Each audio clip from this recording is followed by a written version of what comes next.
Today's video is about to be a race between my voice and the sunlight. During quarantine, I've been reading a lot of books, watching a lot of movies, actually finishing TV shows for once. And something I found interesting that I think I mentioned in my last video is that those three worlds in my life tend not to coalesce. I mean, the things that I'll pick up off the shelf tend to be a different genre, style, tone than things I'll watch on the small screen or the big screen, which at this point is all one laptop screen because who goes to movies anymore? Gosh, I miss AMC. So I thought it'd be fun to look at my shelves and think, which books do I love, which stories impact me and get me excited and scared that I would like to see adapted to the visual world. And the first one I want to talk about is Skin and Other Stories by Roald Dahl. Now, this is a collection of short stories that are tense and creepy, unsettling. They fill you with dread, and independently, they're great. But I also love them in contrast with Roald Dahl's other work. Now, tons of his books have already been adapted into movies. Matilda, The BFG, The Witches, and The Witches are now getting that remake starring Anne Hathaway, which I'm really excited about. So I feel like the world needs to see the other side of Roald Dahl. These stories are very unique and different. Some are more absurdist, some are more almost science fiction, some are darkly comedic. So I think it'd be so much fun to have like a duo director team of Guillermo Del Toro, of Crimson Peak and The Shape of Water fame, and Jordan Peele, of course, Get Out, Us, and the Twilight Zone remake. Now, I will say I have not seen the Twilight Zone remake, so I can't speak for that, but I feel like these two directors are such masters of horror in different ways, whether it's more thriller, whether it's more gothic, whether it's psychological. And I feel like the both of them combined could do a beautiful adaptation of all the stories in this book, but that allows each of them to pick the stories that resonate with them the most while keeping like a consistent artistic through line. So that is my first book. The next one that I would love to see a movie of as opposed to a TV show is Axios N by Lindsay Ellis. You know, I did an entire review on this book on my channel that I'll put up in the atmosphere. But in that review, I mentioned that the book to me felt like a movie in the way that it was written, in the way that I could like see the action playing out in front of me. And I'm not someone who will often visualize what I see on the page. I process it in a different way. But in Axiom's End, which is a first contact story set during the Bush administration, with the main character of Cora Sabino, who's, you know, this young 20-something college student just trying to, college dropout, just trying to figure out her life, ends up being the main interpreter and actually forming a very unique relationship with an alien that she names Ampersand. So this is science fiction, it's action, there's government intrigue, and, you know, and the potential of intergalactic war. It would be a big budget movie. So for me, I think the best director for this movie would be Denis Villeneuve. Now, he's a French-Canadian director, so I apologize if I pronounce his name wrong, but you might know him from Arrival. Now, with everything I just said about Axiom's End being like a really big budget movie, while that is all true, in my opinion, the strength of the story is in the interpersonal relationship between the aliens and the humans. Whether it's Ampersand, the main alien, with Cora, the main character, whether it's the groups of aliens you come to meet who all have their own, you know, language and culture and way of interacting, and various different humans, scientists, government officials, people who all have their own, you know, agenda and biases. I feel like Denis is the perfect director for this because Arrival dealt with a lot of the same things. Yes, there was action in Arrival, but I would argue the most interesting parts and the part that it focused on the most was communication. And I don't want to spoil too much, but the reason that Cora ends up wrapped up in all of this and her main role, it ends up being someone who is communicating, who is an interpreter between the aliens and the humans. So the fact that I love Arrival, if you couldn't tell, a movie about communication did so well in the box office. I think that this one, with the heightened layer of the action scenes, as there are some big fight scenes, you know, dramatic bombings and shootings and runnings, all of these things, I think that could meld really well. That being said, I also think it could be hilarious if Michael Bay directed this film, not just because of his, how do I put this, style and choices of big blockbuster, more explosion, the better, highly dramatic and saturated. But considering that Lindsay Ellis has an entire series on her platform called The Whole Plate, where she uses Michael Bay films, the Transformer series, to go through a bunch of topics that you might discover in an intro to film criticism course. So I don't think a Michael Bay directed Axios N would be better, but I do think it would be entertaining in its own way. The next book that I definitely think should be a movie actually doesn't really fit with the rest, is Marriage for White People? How the African-American Marriage Decline Affects Everyone. Now, I did not really enjoy this book, so one might wonder why I would choose this nonfiction, meh experience to be adapted into a movie. But I actually think the information and the argument would be much more compelling as a documentary. So in this book, this author goes through the African-American marriage decline, and it's a mix of statistics about how many college-educated, well-heeled, career Black women who want to marry Black men are single, who have never been married. It talks about the concept of dating down, women, specifically Black women, who are dating men who are less educated and are not as far in their career. It talks about the role of racism and police brutality, and all of these things that combine to destroy the Black family intentionally and unintentionally, and how the lack of this huge chunk of the population completely affects generations to come. And there's a mix of all of this data, but also these personal narratives from men and women talking about their ideas of marriage, what they want out of a partner, what they feel have been their biggest obstacles. There's talk about interracial relationships, which I find interesting because I didn't know,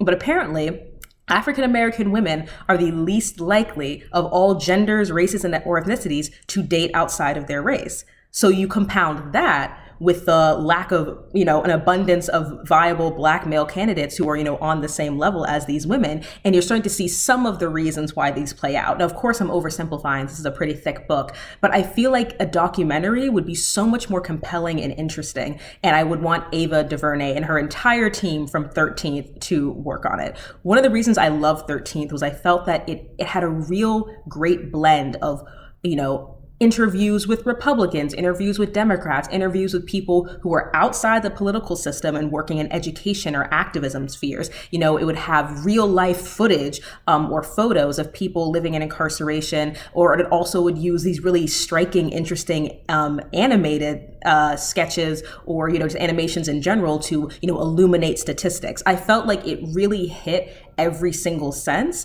I feel like it's strung a clear, cohesive narrative, and it took an incredibly heavy, dense issue and did it well and respectfully. And if you don't know, 13 is about the 13th Amendment, and it is really, if you're someone who is not going to read The New Jim Crow by Michelle Alexander, which you should, if you're just never going to read it, watch 13th, because it's a drop in the bucket, but such an excellent overview of how we went from slavery to our current criminal justice system, to the disproportionate rate to which Black people, specifically Black men, are arrested, charged, the higher sentences they receive, the way certain political ploys like, the war on drugs and the 3 strikes clause and minimal sentencing have devastated the Black community. It's a fantastic documentary, and I would love to see what that team could do with Is Marriage for White People?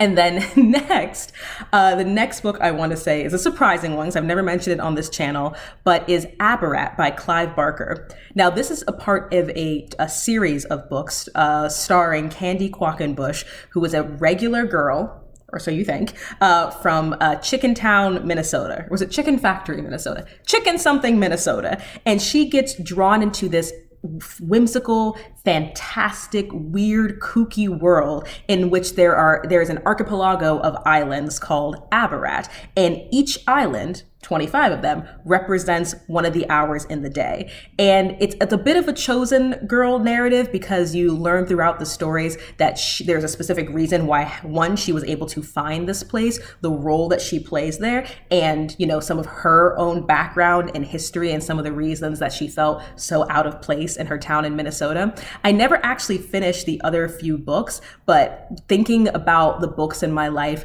that I wish I could see on screen, Abarat was at the top. And one of the reasons I thought about it was because Clive Barker is actually an incredibly talented artist. I'll put some photos up on the screen, but he did paintings for all of his main characters. And I love them. They're so unique and beautiful and unsettling and weird. And I'm not saying that any person who would adapt this into a film would have to do exactly what he said, but having these references gave me an idea of how beautiful and amazing this world could be. And because it's a series of books, I'm like, oh my gosh, this could be, we could do like a Peter Jackson thing where you film all of them, in one fell swoop, and the cast becomes this huge family, what he did with Lord of the Rings, not The Hobbit. But I love it. And this is one of the few YA books that I read when I was younger that I'm actually eager to pick back up again. Like I was on my favorite book site, which is Thrift Books, being like, where are the other 2 Abarat books? What happened to her? Like, and oh my gosh, the villains. Oh, there are multiple villains in this, and just I really love it. And it's such a visually striking world. And because I have the paintings in mind, while I know we do so much with CGI, and like Tim Burton has done some really cool things like the Alice in Wonderland series, I would love for Abarat to either be animated or claymation, or like stop motion animated. Coraline is one of my favorite movies of all time. And I think Abarat would look amazing in that style, or in the style of Fantastic Mr. Fox, which I felt was similar, but different enough. Just something that is not 2D animation, and something that is not, that weird bastardization of real life animation and CGI that can sometimes work, but sometimes looks really, really weird. And then in regards to that, I don't know who I'd want to be the director for it necessarily, because I'm envisioning different ways of bringing it to life, but Abarat needs to be on screen. That's all I want to say. And the final adaptation I want to talk about is Shibumi by Trevanian. Now, this is the only book by Trevanian that I have read, but it is one of the most well-written books I have ever experienced. And when I say well-written, I'm sorry, my cat is about to set off my alarm. Okay, you can go. So Shibumi by Trevanian is a story that if I try to condense it into 10 words, it's gonna sound like every other, slick, big budget action film with a devilishly handsome and very intelligent super spy. But it is so much more than that. This book follows a character of Nikolai Hell, who is someone who's had an incredibly unique upbringing as a result of living through World War II, as a result of being the child of a diplomat in a foreign country, having surrogate father figures flow in and out of his life, and a series of events that happen in his childhood and adolescence that eventually guide him and lead him to, one, being a master player at the game that is referenced in the book, Shibumi, and also being an incredibly accomplished assassin who has curated a very specific life for himself and in a pursuit of a physical and spiritual excellence and balance. This book is so interesting because it combines the government espionage and spies and evil corporations with detailed action scenes, combat, mystery. There's a lot that Nikolai has to figure out when he gets wrapped up into this ridiculous situation, frankly. But it also has so much humor and depth that this is not a book that sacrifices the character development in order to, get a cheap thrill, a twist ending that isn't supported. And one of my favorite things about Trevanian's writing is that at the end of every single chapter, there is one line that either punches you in the gut, feels like someone smacks you in the head, or makes you burst out laughing, because you realize as soon as you've read it that he had dropped these clues all throughout the chapter about what was actually happening, or, revealing, the inner workings of a character to you. And then you'll get to a line that you're just like, he gave me everything I needed and I missed it. Or he had wound me up so tight and then I snapped. Or he had built layer upon layer for this great subtle joke and now I'm like laughing at myself on the train. So his writing is so fantastic that I would love to believe that it could do well on screen. However, I'd be remiss if I didn't point out that one of his books, The Iger Sanction, was actually adapted into a movie in 1975 starring Clint Eastwood. And a stunt double died during the filming of this movie trying to recreate something that Trevanian had written in his book. And that death affected him so much that in Shibumi, which came after, there's a scene where Nikolai is about to kill someone using a piece of paper. And he wraps it up neatly in a way that he doesn't tell you what happens. And if you actually go to the footnote on the bottom of the page, he talks about the Iger Sanction. And he talks about how angry and upset he was that in the attempt of some big Hollywood studio trying to recreate something that was incredibly dangerous, a young man died. So he said, I'm not going to actually tell you how this man was killed with a piece of paper, because I know you assholes will try. He didn't say asshole, but like he was implying, he's like, I know you'll try it and I can't trust you. And also, just so you know, that's why in the rest of this book, I am very, very strategic about how I'm writing some of these scenes when it comes to danger and combat and stressful situations, because if this ever becomes a movie, I also don't want another person's death on my conscience. And I just find that so, so fascinating. I have so much respect for him for not sacrificing the quality of the book, but still keeping in mind that this might become a movie and I don't want the same thing that happened last time to happen this time, even though he had nothing to do with, the director and the studio's choice to, make this stunt double or hire a stunt double, excuse me, I don't want to say make, I'm assuming they had consent, do some convoluted, ridiculous stunt off the side of the mountain and ended up losing his life. So I probably shouldn't have ended on Shibumi, because now this sounds very, very dark, but it is one of my favorite books of all time. I feel like it has everything you need. And because it is so complex, I have no idea who I'd want to direct it. So I'd be so worried that in the hands of a certain director, it would become all about this, tragic backstory of a character, or it become all about, the international escapades and the money and the guns, or it could become all about his relationship with the people of Basque France and his love for cave diving and, and his relationship between him and his father figure. Like I feel like there's so many movies within this book, and so it would take a very deft hand and a very clear vision to hit all the points that make it fantastic without reducing it to just a trope of another action movie.